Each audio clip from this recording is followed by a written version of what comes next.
¿Cuál es el castigo más injusto que recibiste de niño? Mis padres dejaron que mi gemelo decidiera qué comidas me permitían comer cada día. Me desperté en el piso de la cafetería con la enfermera de la escuela, la señorita Patel, arrodillada sobre mí y preguntándome si podía oírla. Mi visión era borrosa en los bordes y mi boca sabía a cobre. Las luces fluorescentes de arriba eran demasiado brillantes, haciendo que mi cabeza palpitara al ritmo de los latidos de mi corazón. Sostenía mi muñeca, revisando mi pulso, y podía ver sus labios moverse, pero las palabras tardaron unos segundos en llegar a mi cerebro. Cameron, ¿puedes decirme cuándo fue la última vez que comiste? La pregunta debería haber sido simple, pero tuve que pensar en ello. El desayuno había sido media rebanada de pan tostado seco, porque Dylan dijo que últimamente me veía hinchado y que necesitaba reducir los carbohidratos. El almuerzo se suponía que era en 10 minutos, pero primero tendría que mostrarle mi charola a Dylan y él decidiría qué podía comer realmente. Así había funcionado durante los últimos 14 meses, desde que mis padres implementaron el sistema de aprobación de comidas, después de que supuestamente me comí el pastel de cumpleaños de Dylan sin permiso. Yo era un chico normal de 15 años antes de que comenzara la regla. 1,75 m, 69 kilos, en el equipo juvenil de fútbol con una buena posibilidad de llegar al equipo principal el próximo año. Era idéntico a Dylan en casi todos los sentidos. Mismo cabello oscuro y ojos verdes, misma complexión delgada,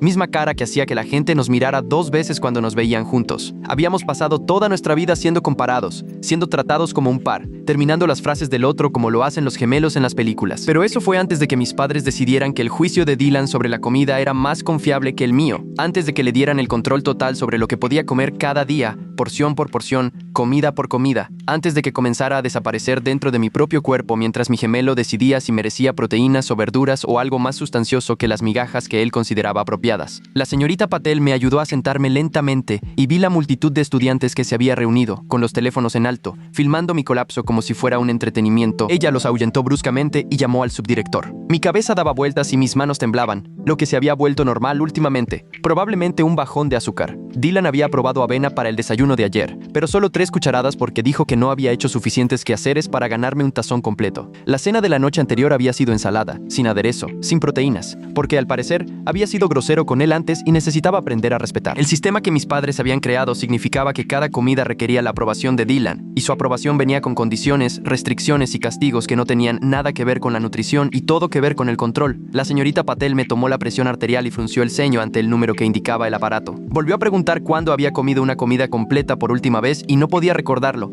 Tal vez hacía 3 días, tal vez más. El tiempo había comenzado a desdibujarse en los bordes y había dejado de llevar la cuenta de cosas como calorías adecuadas o nutrición balanceada. Esos conceptos pertenecían a una versión diferente de mi vida. Antes de que mis padres decidieran que mi hermano gemelo sabía mejor que yo sobre lo que mi cuerpo necesitaba. Antes de que cada bocado de comida se convirtiera en una negociación, un juego de poder, un recordatorio de que no se me confiaba ni para tomar las decisiones más básicas sobre mi propia supervivencia. La señorita Patel me dijo que me quedara sentado mientras hacía una llamada telefónica y la oí decir palabras como peso gravemente bajo y posible desnutrición y necesita evaluación inmediata. La historia de fondo era casi aburrida en su estupidez. 14 meses atrás, mis padres habían organizado una fiesta de cumpleaños para Dylan y para mí. Habíamos cumplido 14 años y mamá había encargado este pastel elaborado de una pastelería cara, chocolate con relleno de frambuesa y glaseado de queso crema. La fiesta era principalmente de los amigos de Dylan porque él era más social, más popular, el gemelo hacia el que todos gravitaban mientras yo era más callado y menos interesante. En algún momento durante la fiesta, desapareció una rebanada de pastel. La rebanada de Dylan específicamente, el trozo de la esquina que había reclamado antes del corte oficial. La había apartado para comerla más tarde, y cuando fue a buscarla, el plato estaba vacío. Inmediatamente me acusó de haberla tomado, de haberme comido su pedazo especial porque estaba celoso de que la fiesta fuera en realidad más suya que mía. Yo no me había comido el pastel, estaba afuera jugando fútbol con algunos chicos cuando desapareció, pero Dylan estaba convencido, y cuando se lo dijo a nuestros padres, le creyeron al instante. Mamá me había mirado con una expresión de decepción y me preguntó por qué no podía simplemente dejar que mi hermano tuviera una cosa sin intentar quitársela. Papá me dio un sermón sobre el respeto y los límites, y cómo comerme el pastel de Dylan mostraba un problema fundamental con mi control de impulsos. No importaba cuánto insistiera en que no lo había tocado, ellos ya se habían decidido. El castigo que inventaron fue creativo de la peor manera. Como aparentemente no se me podía confiar cerca de la comida, ya que tenía un mal juicio sobre lo que me pertenecía y lo que no, Dylan tendría que aprobar todas mis comidas en adelante, solo hasta que aprendiera autocontrol, solo hasta que se pudiera confiar en mí de nuevo. Eso había sido hacía 14 meses. El castigo temporal se había vuelto permanente. Se había expandido, se había convertido en un arma. Dylan había comenzado de a poco, solo revisando mi almuerzo en la escuela para asegurarse de que no había empacado nada que él pensara que no merecía. Luego creció a probar mi desayuno antes de que pudiera comerlo. Luego la cena, luego los snacks, luego a controlar no solo lo que comía sino cuánto, cuándo ¿Y bajo qué condiciones? Mis padres habían permitido cada escalada, elogiando a Dylan por tomar su responsabilidad en serio, por ayudarme a aprender disciplina. Habían ignorado cada señal de que algo andaba mal. Cada vez que intenté decirles que tenía hambre, cada kilo que perdía, cada indicio de que su sistema me estaba destruyendo desde adentro hacia afuera, la señorita Patel regresó con el subdirector, el señor Donnelly, un hombre delgado con lentes de aro de alambre que parecía genuinamente preocupado. Me ayudaron a ponerme de pie y me llevaron a la enfermería, uno a cada lado como si pudiera colapsar de nuevo. En la oficina, la señorita Patel me hizo subir a una báscula y vi los números digitales detenerse en 49 kilos y medio. Había perdido 20 kilos en 14 meses. Midió mi altura, todavía 1,75 m, y la vi calcular mi IMC en su computadora. Su rostro se puso pálido. Cameron, voy a llamar a tus padres y también a tu pediatra. Esto es una emergencia médica. Lo dijo con suavidad, pero las palabras me golpearon como un puñetazo. Emergencia significaba hospital. Hospital significaba que el sistema de Dylan quedaría expuesto. Expuesto significaba consecuencias que no podía predecir. Mi teléfono vibró en mi bolsillo y supe sin mirar que era Dylan. Él siempre sabía cuando algo me estaba pasando. Intuición de gemelos o simplemente el hecho de que los chismes se esparcían rápido en una escuela de 800 estudiantes. Saqué mi teléfono y vi 3 mensajes de texto. ¿Por qué no estabas en inglés? Alguien dijo que te desmayaste en la cafetería. Más te vale que no estés haciendo una escena. Mamá y papá se van a enojar si estás siendo dramático otra vez. Puse el teléfono boca abajo sobre la mesa y sentí que mis manos comenzaban a temblar más fuerte. La señorita Patel se dio cuenta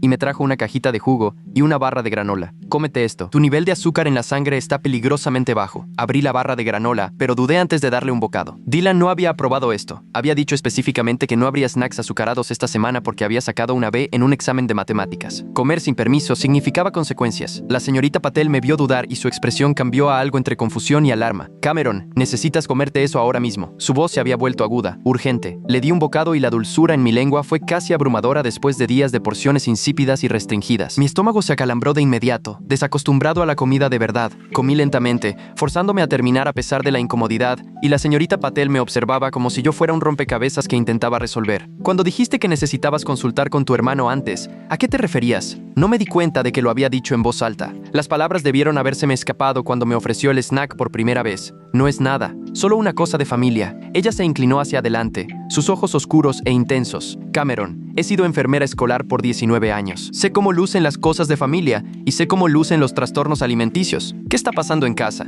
Quería mentir, proteger el secreto que se había convertido en toda mi existencia. Pero estaba tan cansado de tener hambre, de calcular cada bocado, de vivir con miedo de la aprobación o desaprobación de mi hermano gemelo. Mis padres dejan que Dylan decida lo que puedo comer. Empezó como un castigo hace 14 meses y nunca se detuvo. Las palabras salieron planas, sin emoción, y la cara de la señorita Patel pasó por varias expresiones antes de establecerse en una preocupación profesional. Dejan que tu hermano gemelo, que también tiene 15 años, controle tu ingesta de alimentos. Asentí. Cada comida, cada snack. Él decide lo que merezco basándose en si he sido lo suficientemente bueno, si he hecho suficientes quehaceres, si lo he molestado, si está de mal humor, no como. Si lo molesto, obtengo porciones más pequeñas. Mis padres creen que me está enseñando disciplina. La señorita Patel se levantó y caminó hacia la puerta de su oficina, cerrándola firmemente. Cuando regresó, se sentó frente a mí con las manos cruzadas sobre el escritorio. Cameron, lo que estás describiendo es abuso. Lo que tus padres están haciendo es negligencia. Lo que tu hermano está haciendo es controlador y dañino. Esto no es disciplina. Esto es inanición sistemática por parte de alguien que no tiene formación médica ni derecho a tomar estas decisiones. Nunca lo había oído expresado tan claramente antes. Abuso, negligencia, inanición. Las palabras lo hicieron real de una manera que no lo había sido cuando era solo mi vida diaria.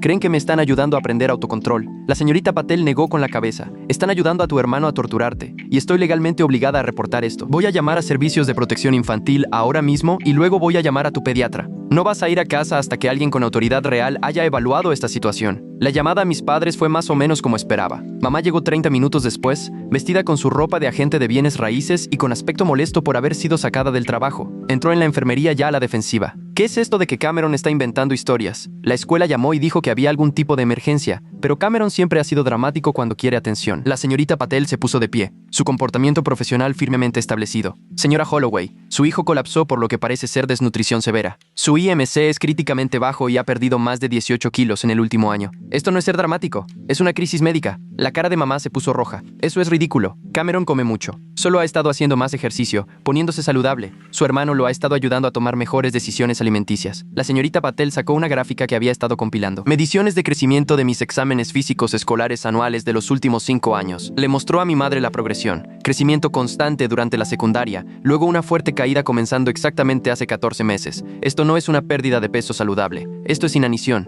Su hijo me dijo que su hermano gemelo controla toda su ingesta de alimentos, que esto ha estado sucediendo durante más de un año y que usted y su esposo aprobaron este acuerdo. ¿Es eso correcto? La expresión de mamá cambió de molesta a defensiva. Implementamos un sistema de aprobación de comidas después de que Cameron mostró un mal juicio sobre la comida. Dylan es muy responsable y tiene un excelente autocontrol. Confiamos en su evaluación de lo que Cameron necesita. La voz de la señorita Patel se volvió fría. Su hijo de 15 años no tiene la experiencia médica ni la autoridad legal para determinar las necesidades nutricionales de otra persona. Lo que ustedes han permitido que suceda es abuso. La palabra quedó suspendida en el aire entre ellas. Mamá retrocedió como si la hubieran abofeteado. ¿Cómo se atreve? Somos buenos padres. Hemos estado tratando de enseñarle a Cameron disciplina y respeto. Dylan no ha sido más que servicial, y Cameron solo ha sido resistente y difícil. La señorita Patel no se echó para atrás. Su hijo pesa 49 kilos y medio con 1,75 m. Eso es un peso gravemente bajo. Muestra signos de desnutrición y me dijo que no puede comer sin el permiso de su hermano. Eso no es disciplina, eso es tortura. Me quedé sentado viéndolas discutir sobre mí como si yo no estuviera en la habitación, y sentí un extraño desapego, como si estuviera flotando sobre mi propio cuerpo. Esto realmente estaba sucediendo. El secreto había salido a la luz. Todo estaba a punto de cambiar y no sabía si eso era aterrador o un alivio, o ambas cosas. Mi pediatra, la Deora Amara Okafor, llegó una hora más tarde, después de que la señorita Patel la llamara directamente. La Deora Okafor había sido mi doctora desde que tenía 3 años, una mujer tranquila con cabello veteado de plata y manos firmes que me había puesto vacunas y tratado mis enfermedades infantiles con una eficiencia paciente. Me echó un vistazo y su máscara profesional se resquebrajó ligeramente. Cameron, ¿cuándo fue tu último chequeo? Intenté recordar. Quizás hace un año. Mamá canceló el de marzo y nunca lo reprogramó. La Deora Okafor tomó nota y luego me hizo un rápido examen físico allí mismo, en la enfermería. Verificó mi ritmo cardíaco, mi presión arterial, miró mi piel, mis uñas y mi cabello. Cada observación oscurecía más su expresión. Finalmente se dirigió a mi madre. Señora Holloway, necesito que lleve a Cameron al hospital ahora mismo. Necesita análisis de sangre y una evaluación médica completa. Este nivel de pérdida de peso indica una desnutrición severa y me preocupa que haya daño en sus órganos. Mamá se cruzó de brazos. Está exagerando. Cameron siempre ha sido delgado. Simplemente es de complexión delgada por naturaleza. La Deora Okafor sacó algo en su tableta y se lo mostró a mi madre. Esta es la tabla de crecimiento de Cameron de sus últimos 5 años de chequeos. Puede ver aquí que su peso era normal y consistente hasta los 13 años. Luego, a partir de hace 14 meses, hay una fuerte caída, 20 kilos perdidos. Eso no es natural. Eso es una alimentación insuficiente sistemática. Hizo zoom en las medidas recientes. Su última visita registrada fue hace 13 meses y pesaba 68 kilos y medio entonces, perfectamente sano. Ahora pesa 49 y medio. Eso es una pérdida del 28% de su peso corporal. En términos médicos, eso es inanición. El rostro de mi madre había pasado de la defensiva a la palidez, pero Dylan dijo que Cameron necesitaba reducir su consumo. Dijo que Cameron estaba comiendo demasiado, siendo glotón. La expresión de la Deora Okafor se endureció. Dylan es un niño de 15 años sin formación médica. No está calificado para hacer evaluaciones nutricionales para nadie, y mucho menos para su hermano. Lo que ustedes han permitido que suceda roza la negligencia criminal. Se dirigió a la señorita Patel. ¿Llamó a servicios de protección infantil? La señorita Patel asintió. Enviarán a alguien esta tarde. La Deora Okafor se volvió hacia mi madre. Estoy documentando todo esto en el expediente médico de Cameron y recomiendo que sea retirado de su hogar hasta que esta situación sea investigada a fondo. Lo que ha estado sucediendo es abuso, señora Holloway. Usted permitió que un hijo matara de hambre a otro y va a enfrentar las consecuencias por eso. La trabajadora de servicios de protección infantil llegó a las 2:47 p.m., una mujer delgada con ojos amables llamada Teresa Whitfield que llevaba 11 años haciendo investigaciones de bienestar infantil. Me llevó a una habitación privada y me pidió que le contara todo desde el principio. La guié a través del incidente del pastel de cumpleaños, el castigo inicial, cómo había escalado durante 14 meses. Le conté sobre las reglas de Dylan. No desayunar sin completar toda la tarea primero. No almorzar sin la aprobación de Dylan de mi atuendo esa mañana. No cenar sin terminar todas las tareas asignadas a su satisfacción. No había snacks a menos que me los hubiera ganado con buen comportamiento, lo cual se definía enteramente por el humor de Dylan. Le conté cómo las porciones se hacían más pequeñas, las reglas más estrictas, los castigos más creativos. Cómo Dylan había comenzado a negarme proteínas porque decía que no necesitaba desarrollar músculo. Cómo me había restringido principalmente a verduras y granos ocasionales. Cómo algunos días no recibía nada porque lo había decepcionado de alguna manera vaga que ni siquiera podía identificar. Teresa tomaba notas en un cuaderno encuadernado en cuero, su pluma moviéndose rápidamente por las páginas. Cuando terminé, hizo una pregunta que rompió algo dentro de mí. Cameron, ¿saben tus padres el alcance total de lo que Dylan ha estado haciendo? Lo pensé honestamente. Creo que saben que tengo hambre. Creo que saben que las porciones son pequeñas, pero lo ven como que Dylan es responsable, como que yo estoy aprendiendo una lección. Cuando trato de decirles que me estoy muriendo de hambre, dicen que estoy siendo dramático, que Dylan sabe lo que es mejor, que necesito dejar de luchar contra el sistema y simplemente aceptar la disciplina. Teresa escribió eso palabra por palabra. ¿Y Dylan? ¿Entiende lo que te está haciendo? Me reí. Un sonido amargo. Él sabe exactamente lo que está haciendo. Lo está disfrutando. Cada vez que tengo hambre, cada vez que estoy débil, Cada vez que tengo que pedirle permiso para comer algo básico, pone esa mirada en su rostro como si hubiera ganado algo. Teresa cerró su cuaderno y me miró directamente. Cameron, te pongo bajo custodia de protección de emergencia a partir de ahora. No irás a casa esta noche. Te llevaremos al hospital para una evaluación médica completa y luego serás ubicado con una familia de acogida temporal hasta que completemos nuestra investigación. El alivio fue tan intenso que me mareó. No ir a casa, no enfrentar a Dylan, no tener que pedir permiso para la cena. La idea de ello me hizo querer llorar. ¿Y mis padres? ¿Y Dylan? La expresión de Teresa era gentil pero firme. Tus padres serán investigados por negligencia y puesta en peligro de un menor. Dylan también será investigado, aunque su edad complica el procesamiento. Pero lo que importa ahora es ponerte a salvo y que recuperes tu salud. Todo lo demás viene después. El hospital fue un torbellino de pruebas, preguntas y caras preocupadas. Me sacaron sangre, me tomaron radiografías, me hicieron un electrocardiograma para revisar mi corazón. Cada prueba revelaba más daño. Mis análisis de sangre mostraron anemia, deficiencias de vitaminas, desequilibrios electrolíticos. Las radiografías mostraron una disminución de la densidad ósea para mi edad. El electrocardiograma mostró un latido cardíaco irregular consistente con la desnutrición. La Dr. Okafor compiló todo en un informe que dijo que sería enviado a servicios de protección infantil y potencialmente a la policía. Cameron, tu cuerpo se está consumiendo a sí mismo para sobrevivir. Tu masa muscular está agotada. Tu densidad ósea es la de alguien mucho mayor y tus órganos están bajo un estrés severo. Si esto hubiera continuado mucho más tiempo, podrías haber tenido una insuficiencia cardíaca o daño renal. Podrías haber muerto. Las palabras deberían haberme asustado, pero en su mayoría me sentía adormecido. Llevaba muriendo 14 meses, solo que tan lentamente que no me había dado cuenta de que estaba sucediendo. Me ingresaron en el hospital durante 3 días para rehabilitación nutricional y monitoreo. El proceso de realimentación de alguien que ha sido privado de comida requería una supervisión médica cuidadosa para evitar el síndrome de realimentación, donde la introducción de alimentos demasiado rápido puede causar peligrosos cambios electrolíticos. Me pusieron en un plan de comidas cuidadosamente controlado. Porciones pequeñas cada pocas horas, cada una monitoreada por enfermeras que documentaban lo que comía y cómo respondía mi cuerpo. La primera comida real que tuve sin la aprobación de Dylan fue caldo de pollo y galletas saladas, y lloré mientras la comía porque sabía a libertad. El enfermero de turno, un joven llamado Joel Ramírez, se sentó conmigo y me dejó llorar sin hacer preguntas. Más tarde, me dijo que había trabajado en la unidad pediátrica durante 6 años y había visto muchos casos de abuso, pero algo en el mío lo había golpeado particularmente fuerte. Los hermanos no deben lastimarse así y los padres no deben permitir que suceda. Mis padres intentaron visitarme al segundo día, pero la seguridad del hospital los detuvo. Teresa había puesto una orden de protección que les prohibía contactarme mientras la investigación estuviera en curso. Vi desde mi ventana cómo discutían con el guardia de seguridad en el estacionamiento, mamá gesticulando enojada y papá en su teléfono, probablemente llamando a abogados. Dylan no estaba con ellos, y me pregunté qué estaría pensando, si se sentía culpable o justificado, o nada en absoluto. Mi teléfono había sido confiscado por servicios de protección infantil como evidencia. Todos los mensajes de texto de Dylan documentando su control, todas las conversaciones donde me había negado comida o establecido condiciones imposibles para ganarme las comidas. Teresa dijo que los mensajes por sí solos eran condenatorios, mostrando un claro patrón de abuso psicológico y control. El terapeuta asignado a mi caso era el Dr. Leonard Ashford, un hombre de unos 50 años especializado en traumas por abuso familiar. Vino a mi habitación del hospital al tercer día y me explicó que lo que había experimentado era una forma de tortura, que la privación sistemática de alimentos es reconocida internacionalmente como un método para quebrar la voluntad y el sentido de identidad de una persona. Dylan estaba usando la comida para controlarte porque sabía que funcionaría, sabía que te volverías sumiso, desesperado, dispuesto a hacer cualquier cosa para comer. Eso no es disciplina, eso es deshumanización sistemática. Me pidió que describiera mi relación con Dylan antes de que comenzara el castigo,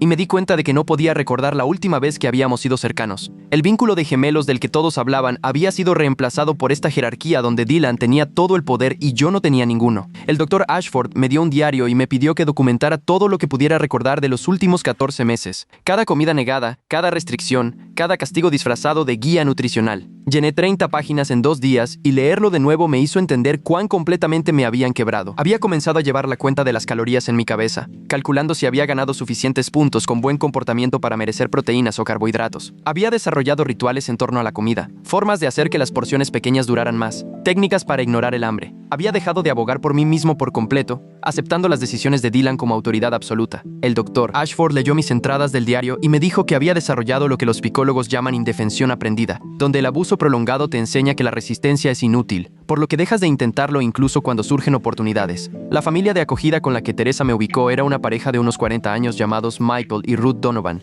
que llevaban 8 años acogiendo a adolescentes. Vivían en un barrio tranquilo a 30 minutos de mi escuela, en una casa que olía a comida casera y tenía una cocina llena de alimentos a los que podía acceder cuando quisiera. Ruth me sentó la primera noche y me explicó sus reglas. Sin restricciones de comida, nunca. El refrigerador y la despensa estaban abiertos para mí día y noche. Se suponía que debía comer cuando tuviera hambre y parar cuando estuviera lleno. reaprendiendo las señales naturales de mi cuerpo después de 14 meses de control externo. Aquí estás a salvo, me dijo. Nadie va a vigilar tus comidas ni a juzgar lo que comes. Tú estás a cargo de tu propio cuerpo de nuevo. La primera semana con los Donovan fue surrealista. Seguía esperando que alguien me dijera que no podía servirme una segunda porción o que no me había ganado el postre. Me rodeaba cerca de la cocina durante la preparación de la comida, esperando un permiso para comer que nunca necesitaba pedir. Ruth comenzó a dejar notas adhesivas en el refrigerador recordándome que no necesitaba aprobación, que la comida no era condicional, que podía confiar en mi hambre. Michael, que trabajaba desde casa como desarrollador de software, se aseguraba periódicamente de que estuviera comiendo lo suficiente, no de una manera controladora, sino de una manera de padre preocupado que se sentía extraña después de meses del régimen de Dylan. Tenían otros 2 niños de acogida, ambos más pequeños, y verlos comer libremente sin miedo me hizo darme cuenta de lo anormal que había sido mi situación. La escuela era complicada. Me habían concedido una licencia médica por 2 semanas para concentrarme en la recuperación física, pero sabía que eventualmente tendría que volver y enfrentar a todos los que me vieron colapsar. Enfrentar los rumores sobre lo que había sucedido, sobre por qué ya no vivía en casa. Kira, mi mejor amiga desde 6º grado, fue la única persona a la que le envié un mensaje desde el teléfono de Ruth y respondió de inmediato preguntando si los rumores eran ciertos, si mis padres realmente me habían estado matando de hambre. Le conté la verdad, toda, y ella apareció en la casa de los Donovan al día siguiente con flores y un recipiente de galletas caseras. Sabía que algo andaba mal, lo sabía. Te ibas poniendo cada vez más delgado y Dylan seguía haciendo comentarios raros sobre tu dieta, pero pensé que tal vez solo estabas siendo consciente de tu salud o algo así. Debí haber dicho algo antes. La investigación avanzó rápidamente una vez que Servicios de Protección Infantil tuvo los registros del hospital y mi testimonio documentado. Teresa entrevistó a mis padres por separado, y ambos sostuvieron que habían estado implementando un sistema disciplinario razonable, que Dylan había sido responsable y considerado en sus decisiones alimenticias, que yo estaba exagerando la gravedad para llamar la atención. No pudieron explicar la pérdida de 20 kilos de peso ni la evidencia médica de inanición, pero insistieron en que habían actuado de buena fe basándose en las recomendaciones de Dylan. Teresa también entrevistó a Dylan, y según sus notas no mostró ningún remordimiento. Defendió cada decisión que había tomado, insistiendo en que yo necesitaba un control estricto porque era impulsivo e indisciplinado. Él mismo había llevado registros detallados, un cuaderno documentando cada comida que había aprobado o negado, cada castigo que había implementado, cada comportamiento que había considerado digno de restricción. El cuaderno fue presentado como evidencia, y Teresa dijo que era una de las piezas de documentación más condenatorias que había visto en un caso. La Dror Okafor presentó su informe médico a Servicios de Protección Infantil y lo copió a la oficina del fiscal de distrito. El informe detallaba cada hallazgo de mi hospitalización, incluyendo el testimonio de expertos de que mi desnutrición era consistente con una alimentación insuficiente sistemática, no con una restricción voluntaria o un comportamiento de trastorno alimentario. Había consultado con una nutricionista pediátrica que había revisado mi caso y confirmado que ninguna persona razonable con acceso a alimentos perdería tanto peso voluntariamente, que el patrón indicaba control y privación externos. La nutricionista, la Deore Yuki Tanaka, había escrito un informe suplementario, explicando que los chicos adolescentes de mi edad requerían aproximadamente de 2.500 a 3.000 calorías diarias para un crecimiento y desarrollo saludables. Basándose en la línea de tiempo de mi pérdida de peso, estimó que había estado consumiendo entre 800 y 1.200 calorías diarias, menos de la mitad de lo que mi cuerpo necesitaba. Este nivel de restricción durante 14 meses constituye tortura, había escrito. El daño físico y psicológico puede ser permanente. Los cargos penales llegaron 6 semanas después de mi colapso. La fiscal de distrito, una mujer inteligente llamada Patricia Landry, que había procesado casos de abuso infantil durante 15 años, presentó cargos contra mis 2 padres. Mi padre, Gerald Holloway, fue acusado de 2 cargos de puesta en peligro de un menor y un cargo de negligencia criminal. Mi madre, Diane Holloway, enfrentó los mismos cargos, más un cargo adicional de falta de protección. Los cargos conllevaban posibles penas de prisión de hasta 5 años cada uno. Dylan, al ser menor de edad, fue tratado de manera diferente. Fue acusado en el Tribunal de Menores de asalto y agresión. La teoría legal era que la inanición sistemática constituía un daño físico. Su caso se vería por separado, con posibles consecuencias que incluían detención juvenil, terapia obligatoria y un historial permanente que podría seguirlo hasta la edad adulta. La audiencia preliminar se programó para 8 semanas después de que se presentaron los cargos. Patricia Landry me llamó a su oficina de antemano para prepararme. Me explicó que la defensa de mis padres probablemente argumentaría que habían confiado en el juicio de Dylan de buena fe, que no se habían dado cuenta del alcance del daño, que creían estar implementando una disciplina legítima. Van a tratar de pintarte como un niño difícil que exagera, y a Dylan como un hijo responsable que intentaba ayudar. Necesitamos contrarrestar eso con hechos, con evidencia médica, con tu testimonio sobre lo que realmente sucedió. Me explicó lo que me preguntarían en el estrado, cómo responder clara y específicamente cómo mantener la calma si el abogado defensor intentaba ponerme nervioso. Tú no estás en juicio aquí, Cameron. Tus padres lo están. Tu hermano lo está. Todo lo que necesitas hacer es decir la verdad sobre lo que te hicieron. El tribunal era más pequeño de lo que esperaba, revestido de madera y formal. Mis padres se sentaron en la mesa de la defensa con su abogado, un hombre pulcro llamado Richard Greenfield, que había hecho su carrera defendiendo a clientes adinerados contra cargos penales. Dylan se sentó por separado con su abogada de oficio, una mujer más joven que parecía incómoda con su cliente. Me senté en la sección de testigos con Teresa, a mi lado como apoyo, y cuando Patricia me llamó a testificar, mis manos temblaban tanto que tuve que agarrarme a la barandilla del estrado para estabilizarme. Patricia me pidió que dijera mi nombre y edad para el registro, y luego comenzó a repasar mi historia cronológicamente. El incidente del pastel de cumpleaños, el castigo inicial,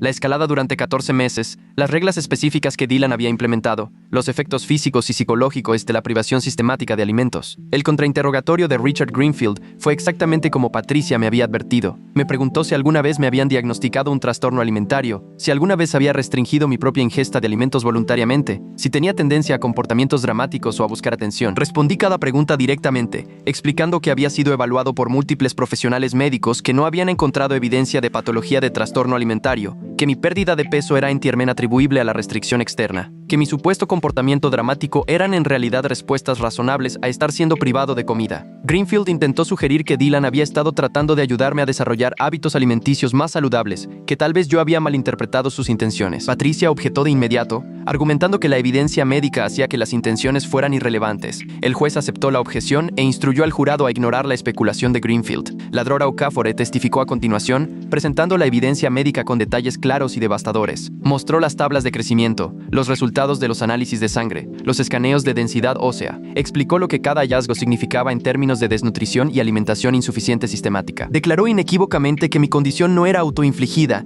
que el patrón de pérdida de peso era consistente con la restricción externa, que ningún adolescente con acceso a alimentos adecuados se moriría de hambre voluntariamente a este grado. Greenfield intentó desacreditar su testimonio, sugiriendo que los adolescentes a veces pierden peso naturalmente durante los estirones de crecimiento, pero la Drora Okafor lo descartó de inmediato. Los estirones de crecimiento implican un aumento de la altura, no una disminución del peso. La altura de Cameron se mantuvo estable mientras que su peso se desplomó. Eso no es un desarrollo natural, eso es inanición. El Dr. Ashford, mi terapeuta, testificó sobre el impacto psicológico de lo que me habían hecho. Explicó la indefensión aprendida, describiendo cómo el abuso prolongado enseña a las víctimas a dejar de resistir incluso cuando la fuga es posible. Detalló las dinámicas de poder entre gemelos y cómo Dylan había usado esa relación como arma para establecer un control completo. A Cameron no solo se le negó la comida, se le enseñó sistemáticamente que su cuerpo no era suyo, que sus necesidades no importaban, que alguien más tenía autoridad absoluta sobre su supervivencia. Ese nivel de tortura psicológica tiene consecuencias a largo plazo que requerirán años de terapia para abordar. Había traído mis entradas del diario como evidencia, leyendo pasajes seleccionados que mostraban la progresión de la resistencia a la sumisión y a la sumisión total. El tribunal guardó silencio mientras leía mi descripción de comer 3 cucharadas de avena y estar agradecido por ello, como si las raciones de inanición fueran un regalo. Teresa testificó sobre la investigación de servicios de protección infantil, presentando sus hallazgos y la evidencia que había recopilado. Mostró el cuaderno de Dylan, aquel donde documentaba cada restricción de comida y castigo. Leyó entradas que mostraban una clara intención de controlar y dañar en lugar de ayudar. 15 de agosto. Cameron fue impertinente en el desayuno. Se le negó el almuerzo como castigo. Necesita aprender a respetar. 3 de septiembre. Cameron sacó una B en su examen de historia, restringido solo a verduras durante 3 días para enseñarle la importancia de la excelencia académica. 22 de octubre. Cameron se quejó de tener hambre. Se añadieron 2 días adicionales a la restricción actual como consecuencia por quejarse. Cada entrada estaba fechada y detallada, mostrando un abuso sistemático documentado con la propia letra de Dylan. La voz de Teresa era firme, pero su ira era evidente. Esto no fue disciplina, esto fue sadismo. La abogada de Dylan intentó argumentar que él había estado actuando bajo la autoridad de sus padres, que había creído estar ayudando a implementar una disciplina legítima, que su edad significaba que no podía comprender completamente las consecuencias de sus acciones. La fiscalía respondió con el cuaderno de Dylan, señalando el nivel de detalle e intencionalidad en su documentación. Este acusado no restringió accidentalmente la comida de su hermano. Él controló deliberada, sistemática y meticulosamente cada aspecto de la nutrición de su gemelo durante 14 meses. Documentó sus decisiones, aumentó las restricciones como castigo, disfrutó de tener este poder y lo usó para torturar a alguien que debería haber sido su igual. La voz de Patricia Landry fue dura. La edad no excusa el sadismo. Este chico de 15 años necesita ser responsabilizado por lo que hizo. La defensa de mis padres se derrumbó bajo el peso de la evidencia. Greenfield intentó argumentar que habían sido engañados por Dylan, que habían confiado en el juicio de su hijo de buena fe sin darse cuenta del alcance del daño causado, pero la fiscalía presentó evidencia que contradecía esa narrativa. Registros de citas médicas que mostraban que mi madre había cancelado múltiples chequeos durante el último año, presumiblemente para evitar que los médicos notaran mi pérdida de peso. Correos electrónicos entre mis padres discutiendo mis quejas dramáticas sobre el hambre y acordando confiar en la evaluación de Dylan de que yo estaba siendo manipulador. Mensajes de texto donde habían elogiado a Dylan por su disciplina y le habían dicho que ignorara mis protestas. La evidencia demostró que sabían que estaba sufriendo y habían elegido permitir el control de Dylan en lugar de protegerme. El jurado deliberó durante 7 horas. Cuando regresaron, la portavoz se puso de pie y leyó los veredictos con una voz firme que llenó la sala. Mi padre, culpable de todos los cargos. Mi madre, culpable de todos los cargos. La sala del tribunal estalló en ruido.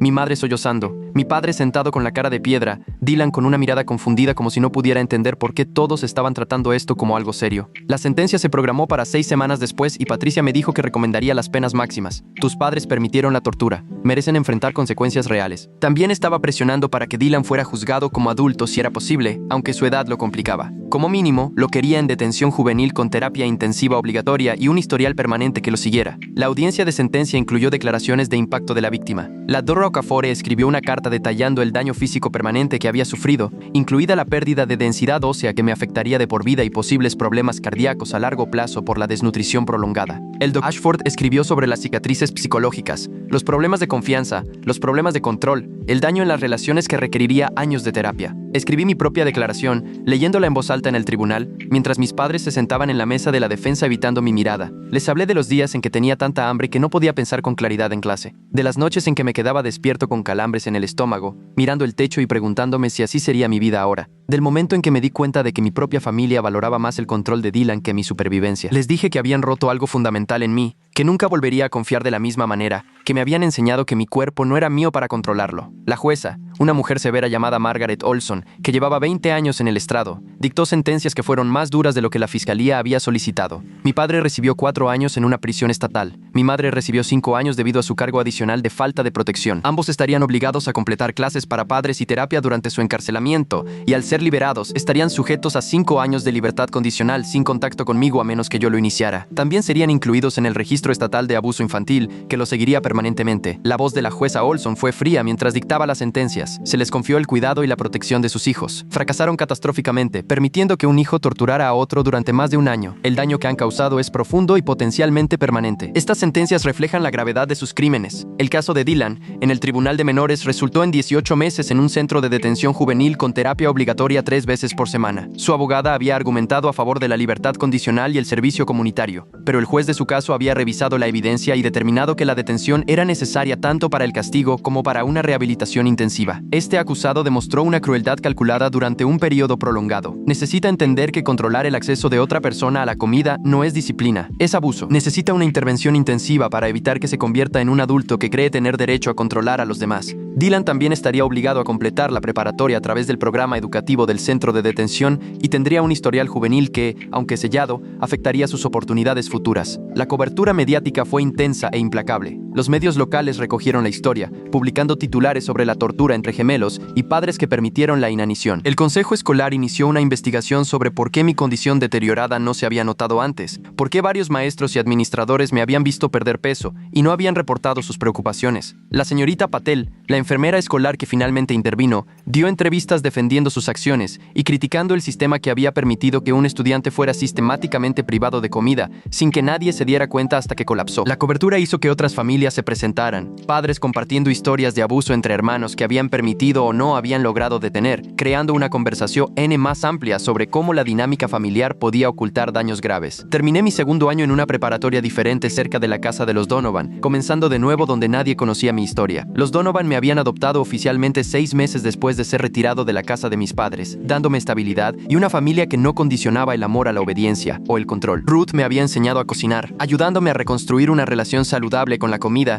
y a reaprender lo que sentían el hambre y la saciedad sin miedo. Michael me había ayudado a prepararme para los exámenes de admisión a la universidad y apoyó mis solicitudes a los programas que me interesaban. Me habían dado espacio para sanar, mientras también me hacían responsable de las responsabilidades normales de un adolescente, mostrándome cómo era la crianza saludable. La recuperación física tomó 18 meses de cuidadosa rehabilitación nutricional y monitoreo médico. La Dora Okafor siguió mi aumento de peso, celebrando cada kilo como evidencia de que mi cuerpo se estaba curando. Finalmente me estabilicé en 70 kilos, cerca de mi peso anterior a la inanición, pero con cambios en la composición que reflejaban el daño. Mi densidad ósea mejoró, pero nunca se recuperó por completo, lo que significa que enfrentaría mayores riesgos de fracturas y osteoporosis a medida que envejeciera. Mi corazón se había curado de las irregularidades inducidas por la desnutrición, pero la Dora Okafor me advirtió que necesitaría un monitoreo cardíaco regular durante toda mi vida. Las cicatrices físicas eran permanentes, un recordatorio escrito en mi cuerpo de lo que mi familia había hecho. La recuperación psicológica fue más lenta y difícil. El Dr. Ashford y yo trabajamos a través de capas de trauma, abordando no solo la restricción de alimentos, sino el patrón más amplio de control y la traición de las personas que se suponía a que debían protegerme. Había desarrollado hipervigilancia en torno a la comida, siempre calculando si tenía suficiente, si alguien podría quitármela, si me había ganado el derecho a comer. Lucharía con la confianza en las relaciones, siempre esperando que la gente revelara que me había estado manipulando, que el cuidado era condicional, que tendría que actuar para merecer la bondad básica. El Dr. Ashford me ayudó a entender que la curación no era lineal, que algunos días me sentiría fuerte y otros el trauma me golpearía como una ola. Me enseñó técnicas de anclaje para cuando el miedo se volviera abrumador, estrategias para manejar los flashbacks, formas de recordarme que ahora estaba a salvo. 3 años después de mi colapso en la cafetería,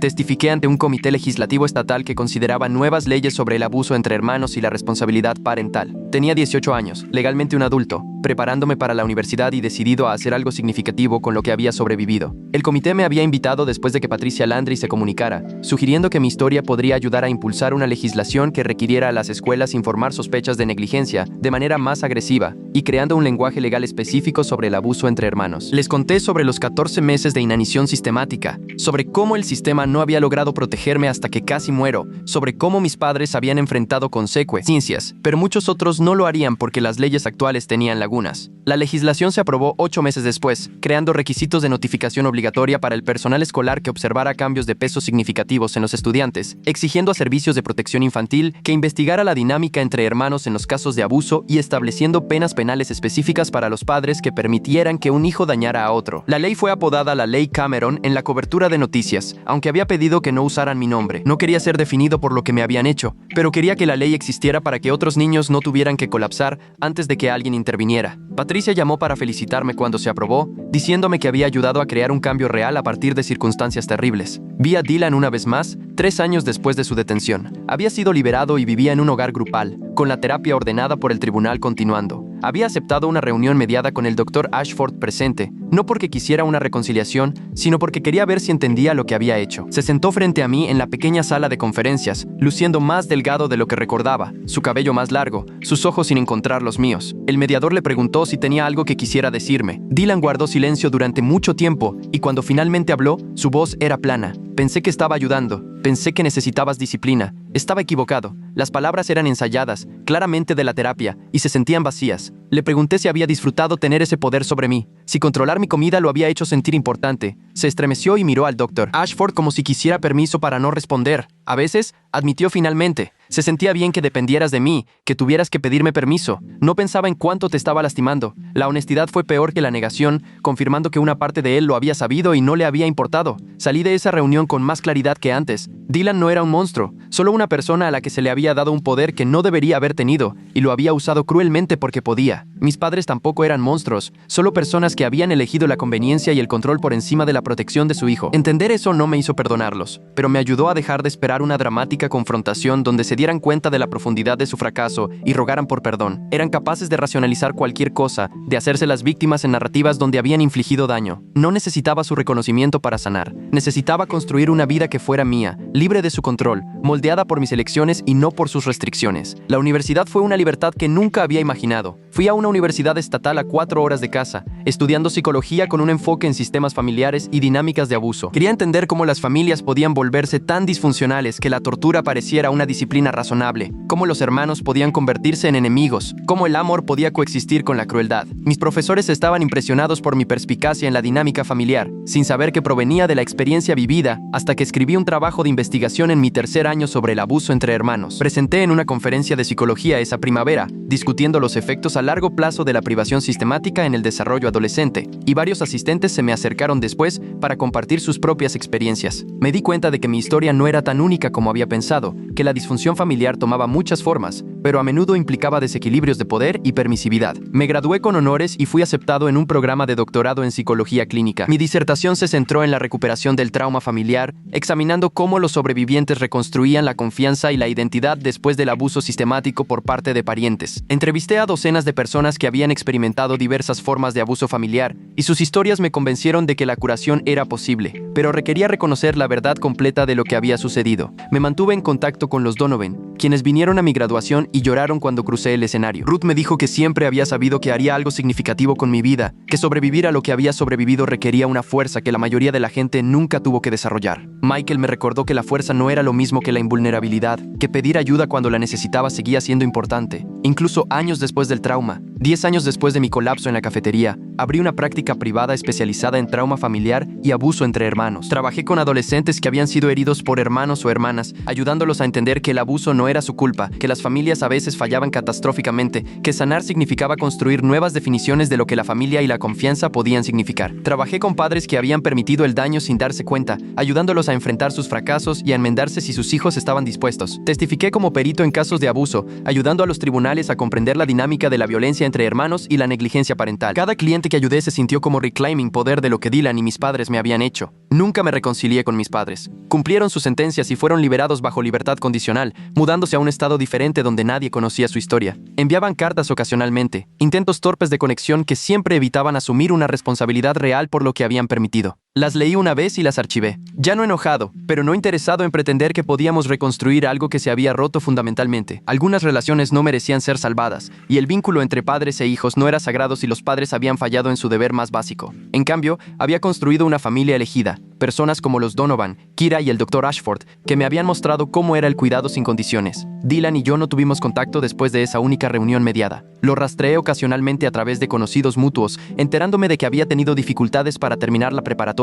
Había comenzado la universidad, pero la había abandonado. Había trabajado en varios empleos de servicio sin encontrar una dirección. La detención juvenil y la terapia le habían enseñado que su comportamiento era incorrecto, pero no le habían dado herramientas para convertirse en alguien diferente. Estaba atrapado en patrones de manipulación y control que lo aislaban de relaciones significativas. No sentí satisfacción por sus dificultades, solo una tristeza distante de que ambos habíamos sido dañados por las decisiones de nuestros padres, que nunca recuperaríamos el vínculo de gemelos que debería habernos protegido en lugar de destruirnos. Los efectos físicos de esos 14 meses se quedaron conmigo. Todavía tenía una densidad ósea más baja de lo normal para mi edad, lo que requería suplementos de calcio y ejercicio con pesas para prevenir un mayor deterioro. Todavía tenía monitoreo cardíaco cada 2 años para vigilar los efectos a largo plazo de la desnutrición en mi corazón. Todavía a veces luchaba con las señales de hambre, las señales de mi cuerpo interrumpidas por años de ignorarlas, porque Dylan había decidido que no podía comer. Pero había aprendido a manejar estos efectos continuos, a verlos como evidencia de supervivencia en lugar de símbolos de daño. Mi cuerpo me había llevado a través de la tortura y había salido funcional, aunque con cicatrices. Eso valía la pena honrarlo en lugar de resentirlo. A veces pensaba en el Cameron que habría sido si el castigo nunca hubiera comenzado. El chico que jugaba fútbol y sacaba notas normales y tenía relaciones sin complicaciones con la comida y la familia. Esa versión de mí había muerto 14 meses después del control de Dylan, reemplazada por alguien más duro, más cansado, más consciente de las dinámicas de poder y control. A veces lamentaba esa versión perdida, pero también reconocía que la persona en la que me había convertido tenía un propósito y una fuerza que el Cameron original quizás nunca hubiera desarrollado. El trauma me había cambiado irrevocablemente, pero yo había decidido cómo llevar esos cambios, si me definirían o simplemente darían forma a una parte de quién era. 20 años después de mi colapso, fui invitado de nuevo a mi antigua preparatoria para hablar en una asamblea sobre el reconocimiento del abuso en las familias. familias. Me paré en la misma cafetería donde me había desmayado por desnutrición 2 décadas antes y conté mi historia a un auditorio de adolescentes que no podían imaginar a sus familias hiriéndolos de la manera en que la mía me había herido. Les hablé de la inanición sistemática disfrazada de disciplina, de cómo las personas que decían amarte podían permitir la tortura, de cómo sobrevivir significaba encontrar el coraje para exponer el abuso, incluso cuando destruía a tu familia. Les hablé de la señorita Patel, la enfermera de la escuela que me había salvado la vida haciendo una llamada telefónica, y de cómo cada persona que notaba que algo andaba mal tenía el poder de intervenir. Después de la asamblea, varios estudiantes se me acercaron en privado para compartir sus propias experiencias de disfunción familiar. Una chica me dijo que su hermana mayor controlaba sus redes sociales y eliminaba cuentas si no obtenía permiso para las publicaciones. Un chico describió cómo sus padres dejaban que su hermano menor determinara su mesada basándose en evaluaciones de comportamiento subjetivas. Cada historia era diferente, pero el patrón era familiar: autoridad delegada de manera inapropiada, control usado como arma, daño permitido por personas que deberían proteger. Le di a cada estudiante mi tarjeta y les dije que no estaban exagerando, que lo que estaban experimentando no era normal ni aceptable, que merecían algo mejor. Algunos usarían la tarjeta y otros no, pero había plantado semillas de que sus familias estaban equivocadas, que tenían derecho a decir que no, que la supervivencia a veces significaba romper el silencio. Escribí unas memorias sobre mi experiencia cuando tenía 30 años, trabajando con un terapeuta durante todo el proceso de escritura para asegurarme de que podía manejar el peso emocional de revivirlo todo. El libro fue publicado por una pequeña editorial y encontró una audiencia entre los sobrevivientes de abuso familiar que reconocieron sus propias historias en la mía. Hice entrevistas y apariciones en podcasts, siempre cuidadoso de enfatizar que mi historia era específica para mí, pero que los patrones eran universales. Control disfrazado de cuidado, crueldad justificada como disciplina, lealtad familiar usada como arma para imponer el silencio. El libro trajo más invitaciones para hablar, más oportunidades para ayudar a la gente a reconocer el abuso, más oportunidades para convertir mis peores experiencias en algo útil para otros. Dylan se puso en contacto cuando se publicó el libro, enviando un correo electrónico a través de mi sitio web profesional. Dijo que lo había leído y que finalmente entendía el impacto total de lo que había hecho, que la terapia a lo largo de los años lo había ayudado a ver cómo había usado el poder para herir a alguien que debería haber sido su igual. Dijo que lo sentía, que sabía que un "lo siento" no era suficiente, pero que quería que lo supiera de todos modos. Leí el correo electrónico 3 veces y luego lo borré sin responder. Había dejado de necesitar su reconocimiento hacía años, y su disculpa ahora se sentía más sobre su necesidad de redención que sobre mi necesidad de cierre. Algunas heridas sanaban sin requerir que la persona que las había infligido participara en la curación. Mi trabajo como psicólogo me había mostrado que el abuso familiar tomaba infinitas formas pero compartía elementos comunes: desequilibrios de poder, permisividad por parte de figuras de autoridad, víctimas culpadas de su propio sufrimiento. Los detalles específicos de mi caso, el gemelo controlando la comida, los padres delegando la autoridad a un niño, eran inusuales, pero las dinámicas subyacentes eran deprimentemente comunes. Había trabajado con clientes cuyos hermanos habían controlado su ropa, sus amistades, sus horarios, su acceso a los baños, a la privacidad o a la educación. Cada caso reforzaba mi entendimiento de que el abuso en las familias solo estaba limitado por la creatividad del abusador y la disposición del facilitador a mirar hacia otro lado. Nunca tuve hijos propios, inseguro de si podría ser padre sin que el trauma moldeara mi relación con la autoridad y el control. Los Donovan me habían mostrado que la crianza saludable existía, pero me preocupaba sobre corregir, volviéndome permisivo para evitar ser controlador o rígido para evitar ser manipulado. El Dr. Ashford, a quien todavía veía ocasionalmente para terapia de mantenimiento, me ayudó a entender que elegir no tener hijos era válido, ya sea que viniera del trauma o simplemente de una preferencia personal. No todo el mundo necesitaba reproducirse para tener una vida significativa, y mi trabajo con clientes ayudaba a más personas de las que los hijos biológicos hubieran ayudado. La pregunta que la gente me hacía con más frecuencia cuando contaba mi historia era cómo había perdonado a mi familia. Siempre corregía la suposición: no los había perdonado. El perdón implicaba que se lo habían ganado a través del remordimiento y el cambio, y no lo habían hecho. Lo que había hecho fue liberar mi necesidad de que reconocieran sus fracasos, mi expectativa de que alguna vez entendieran el impacto total de lo que habían permitido. Había dejado de cargar con la ira por ellos y había comenzado a cargar con la determinación de prevenir un daño similar a otros. Eso no era perdón, eso era elegir dónde dirigir mi energía. A veces pensaba en el pastel de cumpleaños, la rebanada que había desaparecido, y lo había empezado todo. Nunca descubrí quién se la había comido realmente, si Dylan la había tomado él mismo y me había culpado, o si algún invitado de la fiesta la había agarrado sin darse cuenta de las consecuencias. La verdad de ese incidente inicial importaba menos que lo que mis padres habían hecho en respuesta: crear un sistema donde un niño controlaba la supervivencia básica de otro. Incluso si me hubiera comido el pastel, el castigo que diseñaron fue desproporcionado hasta el punto de la tortura. Ninguna regla debería dar a un adolescente poder absoluto sobre la nutrición de sus hermanos. Ninguna disciplina debería arriesgar un daño físico permanente o la muerte. 40 años después de mi colapso, estaba retirado de la práctica clínica, pero todavía activo en el trabajo de defensa en torno al abuso familiar. Formaba parte de juntas de organizaciones de protección infantil, consultaba con legisladores que redactaban reformas de la ley de familia y era mentor de jóvenes terapeutas especializados en trauma. Mi cuerpo había acumulado el desgaste normal del envejecimiento más los efectos acelerados de la desnutrición adolescente. Mis huesos más frágiles de lo que deberían ser, mi corazón requiriendo un monitoreo cuidadoso. Pero estaba vivo, funcional, con un propósito. Había sobrevivido a lo que debería haberme roto y había construido algo significativo a partir de los escombros. Recibí una carta cuando tenía 56 años de alguien que decía ser la hija de Dylan. Escribió que su padre había muerto 6 meses antes por complicaciones cardíacas, que antes de morir le había pedido que me contactara. Quería que supiera que había pasado su vida adulta tratando de expiar lo que había hecho, trabajando con programas para adolescentes sobre el acoso y el control, que nunca había dejado de lamentar los 14 meses que me había privado de comida. Su hija incluyó una foto de Dylan a sus 40 años, luciendo mayor de lo que era, cansado de una manera que sugería que había cargado con la culpa como un peso físico. Miré la foto durante mucho tiempo, tratando de sentir algo más allá de una tristeza distante. Habíamos sido gemelos, se suponía que éramos dos mitades de un todo. En cambio, él se convirtió en mi torturador y yo en su víctima, y ninguno de nosotros recuperó la relación que deberíamos haber tenido. Le escribí a la hija de Dylan, agradeciéndole la carta y ofreciéndole mis condolencias por la muerte de su padre. Le dije honestamente que, aunque me alegraba que intentara enmendarse, lo que había hecho había moldeado toda mi vida de maneras que nunca podría deshacer. También le dije que no era su responsabilidad cargar con la culpa de él o buscar mi perdón en su nombre, que ella era una persona separada que merecía definirse más allá de los fracasos de su padre. Ella respondió diciendo que eso le ayudaba, que había crecido sabiendo que su padre había hecho algo terrible, pero sin entender el impacto total hasta leer mi libro.